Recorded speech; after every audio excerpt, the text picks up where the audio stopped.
صحیح بخاری حدیث نمبر 2333۔ نبی کریم صلی اللہ علیہ وسلم نے فرمایا، 3 آدمی کہیں چلے جا رہے تھے کہ بارش نے ان کو آ لیا۔ تینوں نے ایک پہاڑ کی غار میں پناہ لے لی۔ اچانک اوپر سے ایک چٹان غار کے سامنے آ گری اور انہیں غار کے اندر بالکل بند کر دیا۔ اب ان میں سے بعض لوگوں نے کہا کہ تم لوگ اب اپنے ایسے کاموں کو یاد کرو جنہیں تم نے خالص اللہ تعالیٰ کے لیے کیا ہو، اور اسی کام کا واسطہ دے کر اللہ تعالیٰ سے دعا کرو۔ ممکن ہے اس طرح اللہ تعالیٰ تمہاری اسی مصیبت کو ٹال دے۔ چنانچہ ایک شخص نے دعا شروع کی، اے اللہ، میرے والدین بہت بوڑھے تھے اور میرے چھوٹے چھوٹے بچے بھی تھے۔ میں نے ان کے لیے جانور چرایا کرتا تھا، پھر جب واپس ہوتا دودھ دھوتا۔ سب سے پہلے اپنی اولاد سے بھی پہلے میں والدین ہی کو دودھ پلاتا تھا۔ ایک دن دیر ہو گئی اور رات گئے گھر واپس آیا۔ اس وقت میرے ماں باپ سو چکے تھے۔ میں نے معمول کے مطابق دودھ دہا اور اس کا پیالہ لے کر میں ان کے سرہانے کھڑا ہو گیا۔ میں نے پسند نہیں کیا کہ انہیں جگاؤں، لیکن اپنے بچوں کو بھی والدین سے پہلے پلانا مجھے پسند نہیں تھا۔ بچے صبح تک میرے قدموں پر پڑے تڑپتے رہے۔ بس اگر تیرے نزدیک بھی میرا یہ عمل صرف تیری رضا کے لیے تھا تو غار سے اس چٹان کو ہٹا کر ہمارے لیے اتنا راستہ بنا دے کہ آسمان نظر آ سکے۔ چنانچہ اللہ تعالیٰ نے راستہ بنا دیا اور انہیں آسمان نظر آنے لگا۔ دوسرے نے کہا، اے اللہ، میری ایک چچا زاد بہن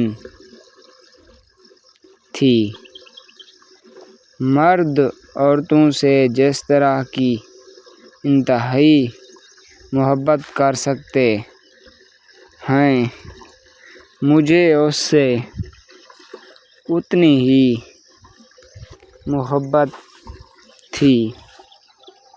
میں نے اسے اپنے پاس بلانا چاہا، لیکن وہ 100 دینار دینے کی صورت راضی ہوئی۔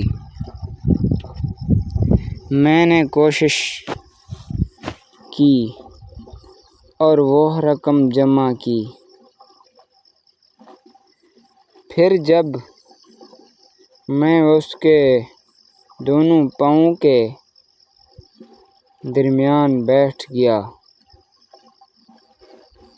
تو اس نے مجھ سے کہا، اے اللہ کے بندے، اللہ سے ڈر اور اس کی مہر کو حق کے بغیر نہ توڑ۔ میں یہ سنتے ہی دور ہو گیا۔ اگر عمل تیرے علم میں بھی تیری رضا ہی کے لیے تھا تو اس غار سے پتھر کو ہٹا دے۔ پس غار کا منہ کچھ اور کھلا۔ اب تیسرا بولا کہ اے اللہ، میں نے ایک مزدور 3 فرق چاول کی مزدوری پر مقرر کیا تھا۔ جب اس نے اپنا کام پورا کر لیا تو مجھ سے کہا کہ اب میری مزدوری مجھے دے دے۔ میں نے پیش کر دی، لیکن اس وقت وہ انکار کر بیٹھا۔ پھر میں نے برابر اس کی اجرت سے کاشت کرتا رہا اور اس کے نتیجے میں بڑھنے سے بیل اور چراوا ہے میرے پاس جمع ہو گئے۔ اب وہ شخص آیا اور کہنے لگا کہ اللہ سے ڈر۔ میں نے کہا کہ بیل اور اس کے چراوا کے پاس جا اور اسے لے لے۔ اس نے کہا، اللہ سے ڈر اور مجھ سے مذاق نہ کر۔ میں نے کہا کہ مذاق نہیں کر رہا ہوں، یہ سب تیرا ہی ہے، اب تم اسے لے جاؤ۔ پس اس نے ان سب پر قبضہ کر لیا۔ الہی، اگر تیرے علم میں بھی میں نے یہ کام تیری خوشنودی ہی کے لیے کیا تھا تو تو اس غار کو کھول دے۔ اب وہ غار پورا کھل چکا تھا۔ ابو عبداللہ امام بخاری رحمۃ اللہ علیہ نے کہا کہ ابن عقبہ نے نافع سے اپنی روایات میں فبغیت کے بجائے فسیات نقل کیا ہے، فسیات نقل کیا ہے۔